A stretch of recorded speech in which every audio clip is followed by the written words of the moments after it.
అమ్మా ఇదేమిటో చూసావా? డబ్బు.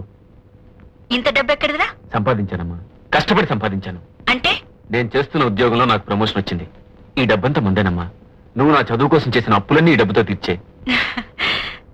సంతోషం బాబు, భగవంతుడు మనల్ని చల్లగా చూస్తున్నాడు. అమ్మా ఇట్రా, త్వరగా రావాలి. ఏమిట్రా? అమ్మా అనుకున్నది అనుకున్నట్టు సాధిస్తున్నా నీ కొడుకు నీకు అందిస్తున్న చిన్న కానుక.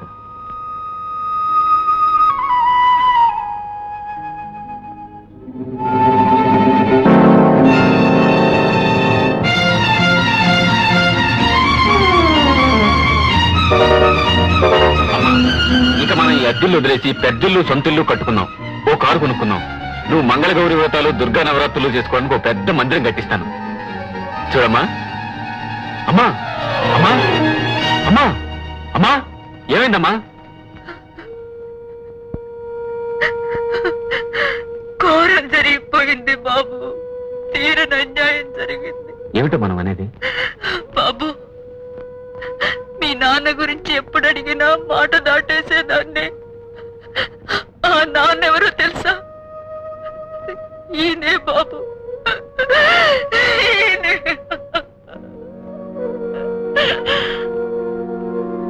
పేట, ఇందాక నువ్వు తీసుకుంది 10,000, ఇంకా నా దగ్గర 5,000 ఉంది. కుర్రాలు జల్సా చేయండి. ఈ విషయం నువ్వు నాతో ముందెందుకు చెప్పలేదు?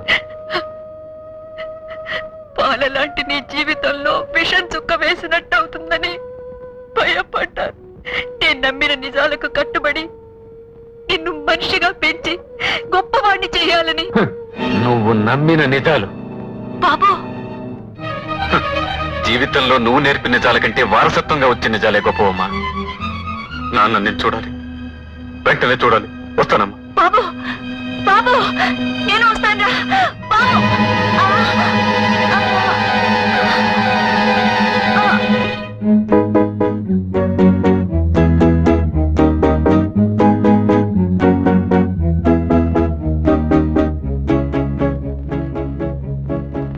డాడీ. మోహన్, వచ్చావా? అమ్మాయిని తీసుకొచ్చావా? తీసుకొచ్చాను డాడీ. Very good. చేరి సార్. అరే జాన్, జగ్గు, రహీం, చూడండి రా, చూడండి. మా వాడు కోరి సాధించి తెచ్చుకున్న నా కోడల్ని. రమ్మరా, అమ్మాయి రమ్మను.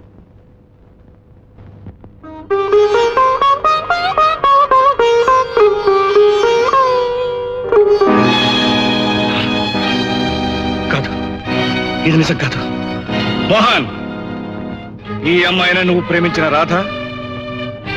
ఒరేయ్, నీకు సమాజాన్ని మోసం చేయడం నేర్పాను రా, నీ తండ్రిని మోసం చేయడం కాదు. ఇది రేఖ 3 Aces లో డాన్స్ చేస్తుంది. దీని బతుకు, పరువు, ప్రతిష్ట అన్ని నాకు తెలుసు. డాడీ, సంఘంలో మీరు నాకు ఇచ్చిన పరువు ప్రతిష్ట అంతే డాడీ.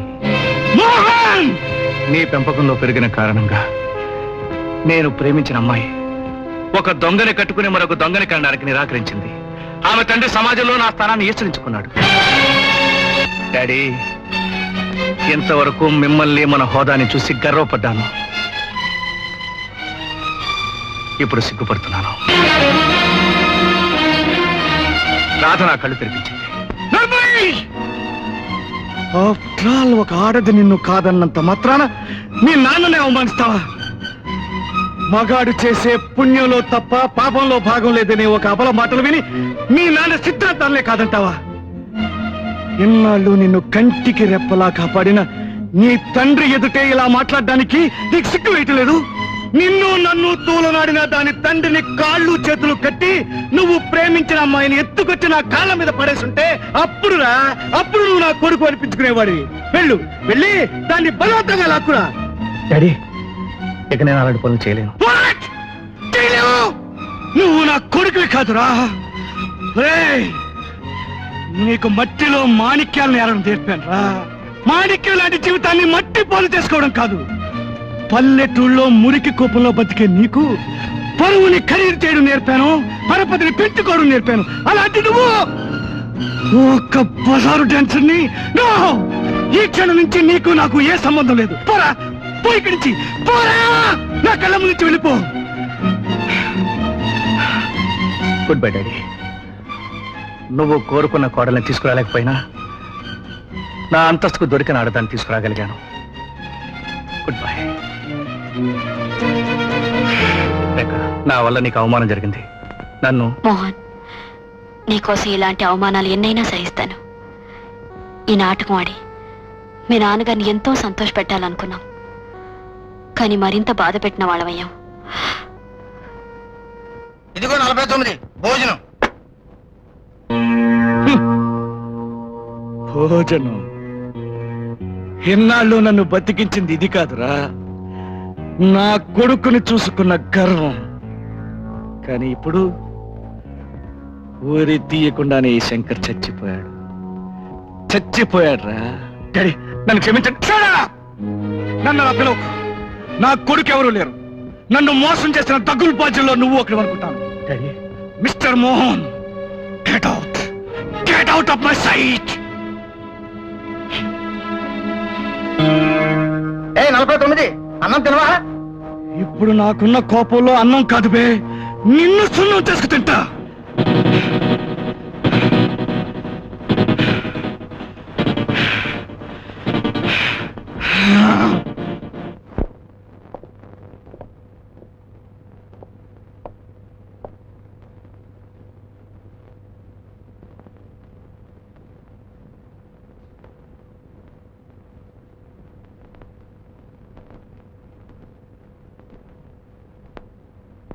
హలో యంగ్ మ్యాన్, నువ్వు పోలీసులకు దొరికిపోయావా?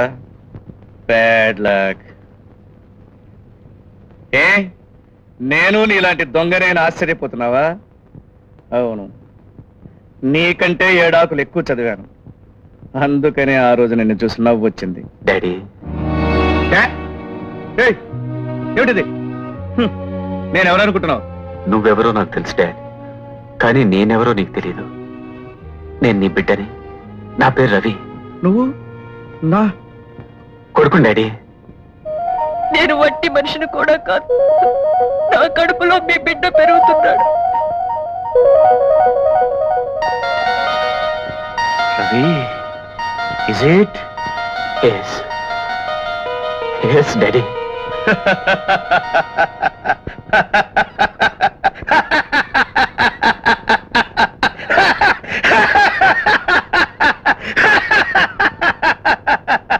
ఈ శంకర్ ఓడిపోలేదు. ఎన్నటికీ శంకర్కి ఓటమి లేదు. I'm not a defeated man. ఎంతమంది దగుల్ బాజీలు దగా చేసినా నా సిద్ధాంతాలకి చావులేదు. నా కొడుకు నాకు కలిసి వచ్చాడు. I'm glad. I'm really proud of you my boy. Daddy, నీలాంటి పోలికలున్న ఒక వ్యక్తిని చూశాను. అతను మనిషిని పోలిన మనుషులు ఎంతో మంది ఉంటారు, మనకెవరూ లేరు. డాడీ, నిన్ను చూడకుండానే నీ నమ్మకాల వైపు వచ్చిన వాడిని. నాకు తెలుసు బాయ్. అమ్మ కష్టపడి నన్ను బిఏ వరకు చదివించింది, కానీ ఆ చదువు నా బ్రతుకు తెరకు ఉపయోగపడలేదు. ఉపయోగపడదు, నాకు తెలుసు. పెద్ద చిన్న తారతమ్యం దూరమైన రోజు, తోటి వాళ్ళను తోబుట్టువులుగా ఆదరించిన రోజు, కులమత భేదాలు మార్చిపోయిన రోజు, చదువుకి సంస్కారానికి విలువ దక్కుతుంది. ఈ దేశం బాగుపడుతుంది. మమతకి మంచితనానికి మారు పేరైన మానవుడిలో ఈనాడు ప్రవహించేది రక్తం కాదు, మోసం, స్వార్థం, ఈర్ష్య, ద్వేషం. రవి, తిరగబడు. ఈ సమాజం మెడ మీద చెయ్యేసి మొనగాడిలా బతకడం నేర్చుకో. చేతులు కట్టుకోకు, చెప్పు తీసి కొడుతుంది. చొక్కా పట్టుకో, నీ ముందు చేతులు కట్టుకు నిలబడుతుంది. అదే మీ నాన్న నీకు అందించిపోతున్న ఉపదేశం. చెరుసా, నా లాకెట్ కావాలి.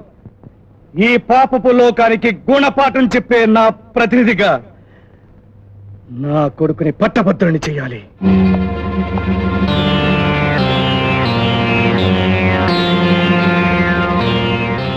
Ravi, I'm proud of you my boy. Daddy, నీకు నాకు ఇదే మొదటి కలయిక, ఆఖరి కలయిక అనుకుంటాను. Daddy, kiss me daddy, kiss me.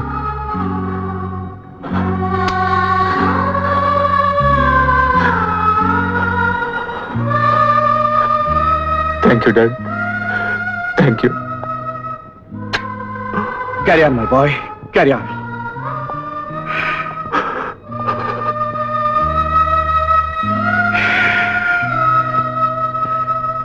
ఇప్పుడు తృప్తిగా చచ్చిపోతాను.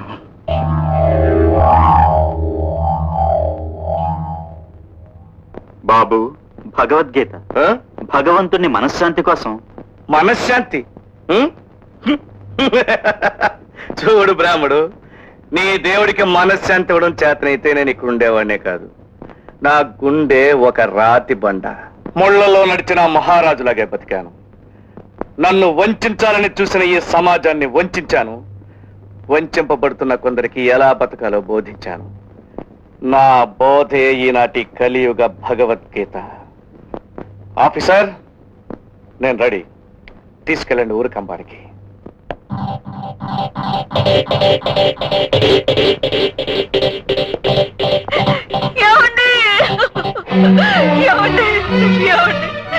ఏమిటండి దారుణం, ఏమిటండి ఘోరం. జైలర్, నేను చూడ్డానికి ఇష్టపడిన వాళ్ళు ఎందుకు రానిచ్చారు? ఆమె నీ భార్య కాబట్టి చివరి చూపుల కోసం. కాదు, నా భార్య కాదు. ఏనాడైతే నా సిద్ధాంతాల్ని కాదందు, ఆనాడే నా దృష్టిలో నా భార్య చచ్చిపోయింది. అంత మాట అనకండి, అంత మాట అనకండి. ఏమండి, ధర్మ మార్గం కాదన్నారని మీ నుంచి వేరయ్యాను, కానీ మీ మీద ప్రేమ లేక కాదండి. నేను ఓటమిని అంగీకరిస్తానని, అది చెవులారా విని సంతోషిద్దామని వచ్చావా? భార్యాభర్తల మధ్య ఓటమి గెలుపులేమిటండి? ఏమండి, మీరు నాకు దగ్గర కావాలని ప్రతి క్షణం భగవంతుని ప్రార్థిస్తూ క్షణాలు యుగాలుగా గడిపాను. కళ్ళు కాయలు కాచేట్టు ఎదురు చూశాను. ఏమండి, నా ఆశలు అడియాసలు చేసి నన్ను విడిచిపెట్టి వెళ్ళిపోతారా? వీల్లేదండి, వీల్లేదు. మిమ్మల్ని వెళ్ళనివ్వను. నేను మీతో పాటు వచ్చేస్తాను, నేను వచ్చేస్తానండి.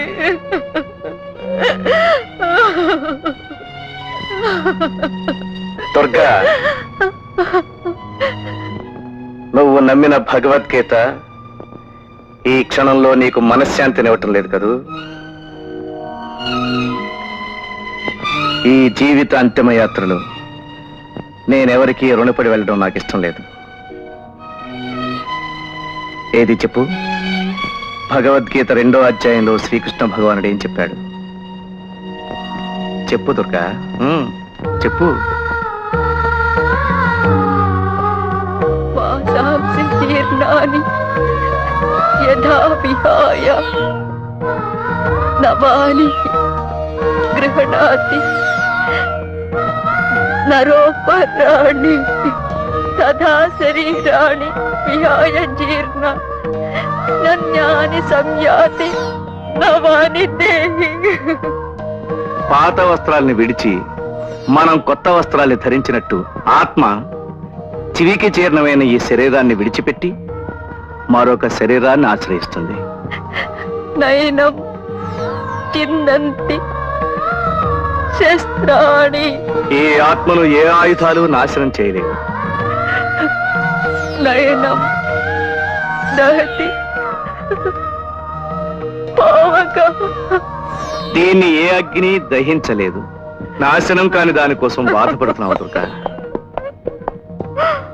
తెలుసా, ఇక ఆలస్యం చేయకండి. ఈ కన్నీళ్లు నన్ను పిరికాని చేసే ముందే మీ పని పూర్తి చేయండి. ఏమండి? ఆమెను తీసుకెళ్ళండి. ఏమండి? ఏమండి? ఏమండి? నన్ను ఒంటరిదాన్ని చేసి వెళ్ళిపోకండి.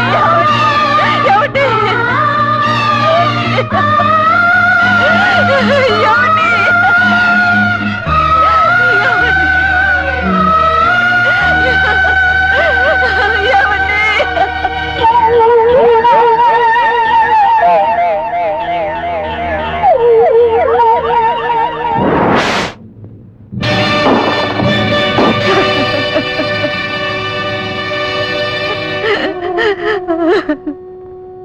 భగవంతుడా, పవిత్రమైన పసుపు కుంకుమల్ని నాకు దూరం చేశావు. భర్త లేని భార్య గుడ్డి దానికంటే గడ్డి పర కంటే శాపగ్రస్తురాలు కదా స్వామి.